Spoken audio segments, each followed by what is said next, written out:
Earlier this week, on Wednesday, the Fed came out and they lowered interest rates by 50 basis points in an unexpected move by most analysts out there. And for a company like SoFi, this is actually the catalyst that many people have been waiting for all year long. And yet, on that actual news, the stock actually closed in the red. In this video, we're going to be covering why this is and other SoFi related news this week. Okay, so starting off with a weekly recap, of course, the rate cuts is the most significant piece of news this week, but there were some other pieces that I also wanted to cover.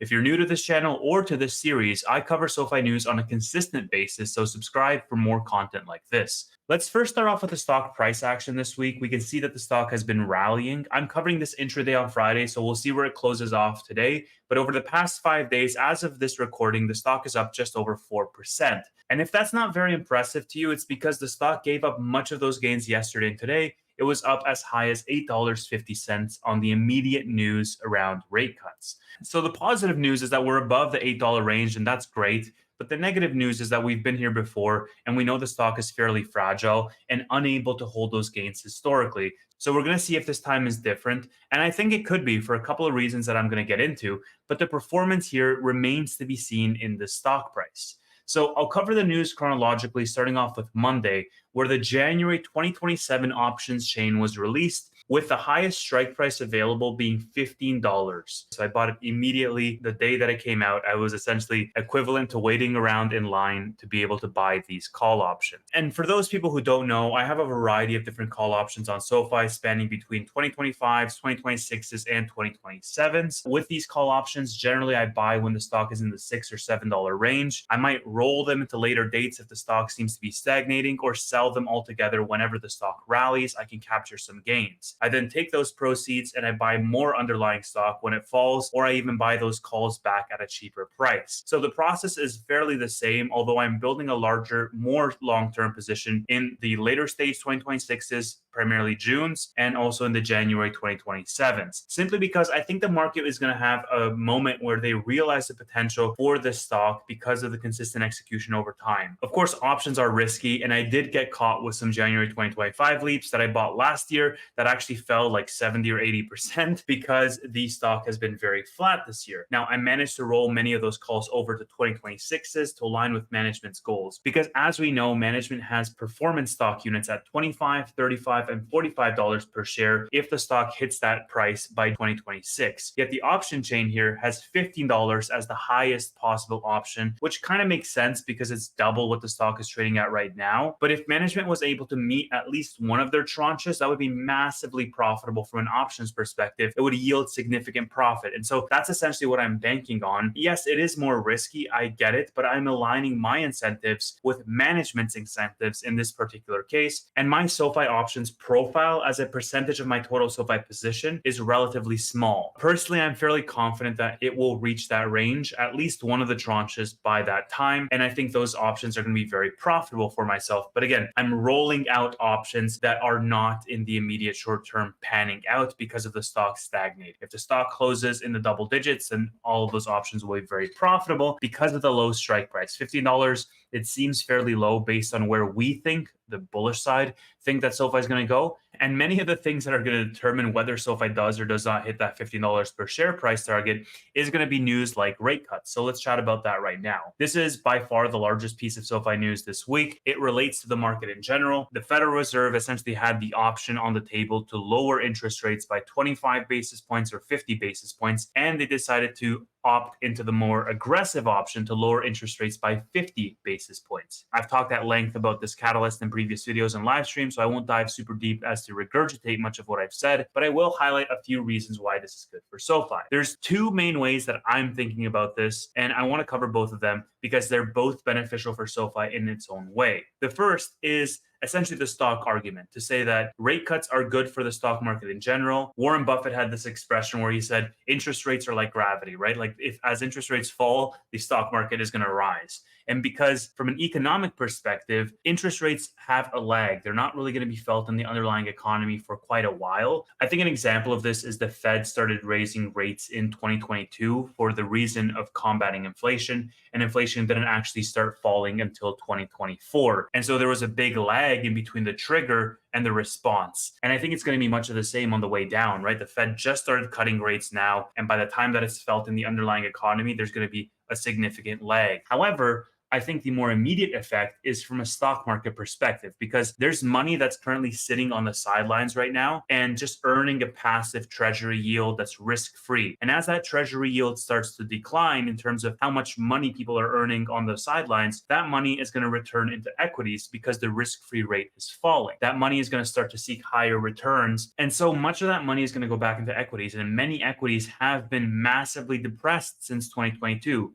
There's something to the tune of $6 trillion sitting in money market funds. And so, as essentially that money starts to flock back into equities, this is where you're going to see a benefit from a stock perspective. SoFi is going to rise because as there's more buying pressure coming into equities seeking a higher return because of the interest rates falling, companies like SoFi are going to get an increase. And my thought is that small cap underperforming companies are going to get a premium because in times of peril, in times of distress, safe havens are essentially the mega caps, the money shelters around the Apples and the Googles, because they have impenetrable businesses with massive cash piles, and it's a very safe place to hide out. However, when the market goes risk on, the small caps are generally a better bet because they can have multiple expansion in terms of their stock compounding over time because the runway is so much longer for these smaller companies. And so if you subscribe to that idea, then SoFi is a perfect candidate because you have here this small cap company that has terrific fundamentals, it has a great growth rate,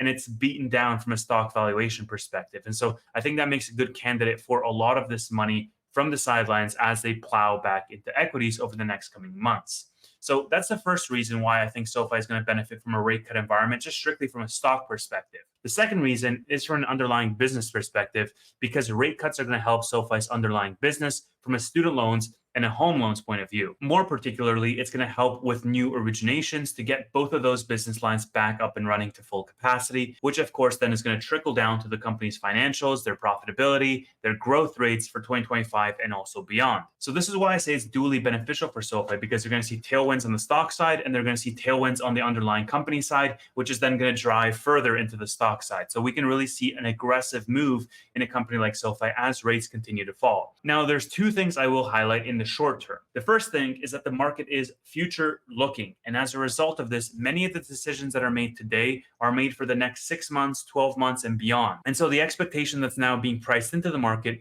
is that if the Fed starts to cut rates today in September of 2024, then they're going to start a process by which they're going to further cut rates. The market, in fact, is expecting somewhere between 100 and 125 basis points in cuts until the end of this year. So they're expecting more rate cuts in a more consistent fashion. This trigger event right now is going to cause people to buy into equities as an event in itself, but also on the promise of future rate cuts, because that money on the sidelines, essentially, now that we've had this trigger event, is going to try to front run future rate cut decisions from the Fed because it's going to start cascading downwards. So I think that's something to keep in mind. The second thing to keep in mind is that from a banking perspective, you're going to see many of these banks and many of these financial institutions starting to cut their APY.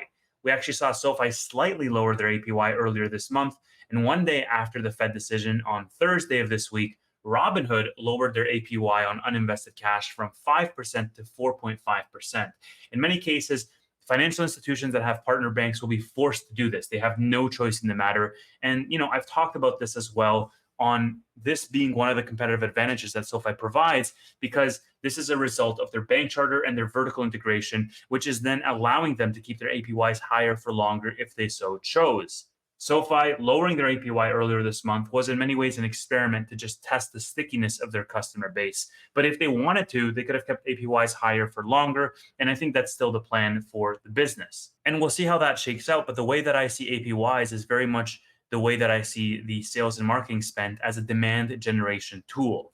If they feel as though they have not enough demand, they can keep the APYs the same or even raise the APYs to stoke more demand. And if they feel they have too much demand, they can even lower the APY so that they can focus more on the profitability side of things. So APYs for a company that's vertically integrated like SoFi is a lever that they can pull at any time to artificially inflate or deflate that demand as they see fit. Finally, on Friday, we had a Form 144 highlighting that the SoFi CTO, Jeremy Rischel, filed to sell 68,000 shares of SoFi, around $500,000 worth. In my post earlier today, I also attached the recent sales by Risho, whereby he sells pretty consistently in terms of the amount between 50 and 80,000 shares, respectively, which equates to around $350 to $500,000 every 3 months, which is nice.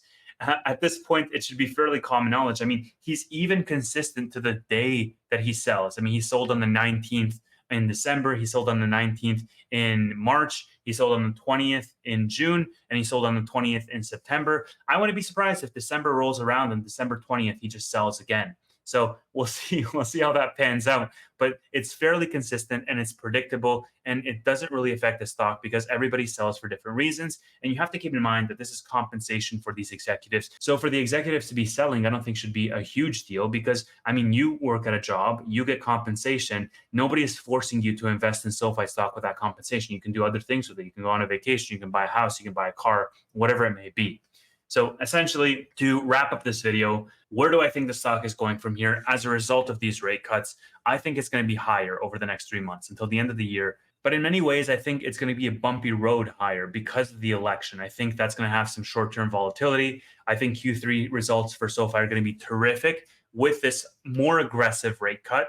Keep in mind, the Fed could have raised rates by only 25 basis points. And yes, that would have been bullish for SoFi. It wouldn't have been nearly as bullish as 50 basis points off the jump. I think the rate cut is going to help all three business segments because even for Galileo, it allows companies to determine the 2025 spend because they have more visibility into what that's going to look like. And I think there's going to be a strong argument to be made for this company to close into the double digits. I'm making that argument. At a high level, I think the stock will close in the double digits and has a strong possibility to close in the double digits. We're going to see because it's going to be, a bumpy road there from a macro perspective. And one thing is for sure is that SoFi stock has been one of the biggest letdowns of the year. The company is absolutely stellar. The company is executing, doing everything right, but the stock has been very disappointing. So I'm not putting too much faith in the stock, but I do think that with all of these catalysts around, that double digits is definitely on the cards until the end of the year. But aside from that, the other certainty here is that rate cuts are massively going to be beneficial to SoFi's underlying business and is going to allow them to execute and actually beat numbers even more aggressively than they've been beating them already. Thanks so much for watching. Subscribe to the channel for more content like this, and I'll see you in the next one.